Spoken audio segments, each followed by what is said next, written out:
Levine. Today I want to talk about bipolar disorder and how kindness makes an impact on your outcome.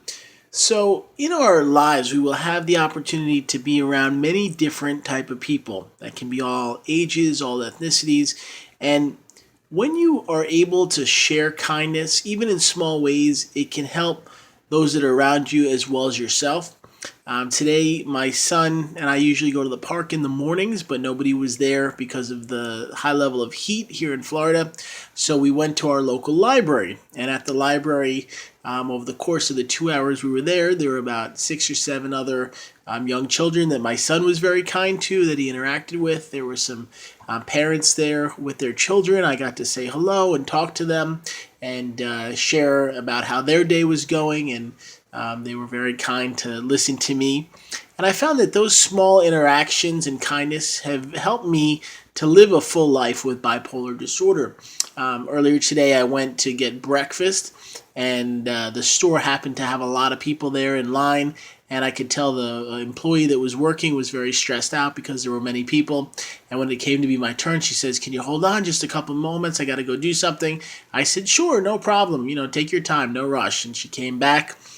She was able to get me my breakfast, and she said, "There's just so many people that came in. I was feeling stressed and overwhelmed. I really appreciate you being calm and patient and, not rushing me." I said, "Oh, no big deal. I don't mind. There's no rush. I have the whole day ahead of me."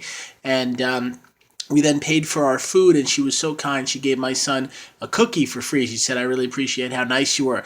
And in these small moments, they may not seem like they're gigantic, but by being patient or kind, it helps me to feel good about myself. It allows others to feel good about their lives. And these simple interactions are probably some of the biggest parts of my existence. I find when I'm kind to people, whether it's the person doing the checkout at Walmart or the other parents that are, with their kids when I take my son somewhere, or at my daughter's school, the people I engage with, just these small, simple acts of kindness and warmth help me feel better and help those that I'm around to seem to be a little bit happier. I think that's part of it with bipolar. We can sometimes feel different or odd or weird, but be kind to those you're with. It doesn't matter whether you're in school or working or with a lot of people or only with a few. Take those small opportunities to be helpful and kind, and I have found that's allowed me to be much happier in my own life. And even when there's days I feel alone or I don't have as much socialization, being kind to those I encounter makes it a much better day.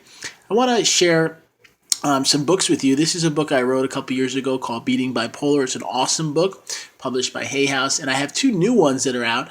One is called The Psychology of Adult Coloring, and it really is a fun book talking about why we love to be so creative and how coloring can actually be a tool to deal with stress.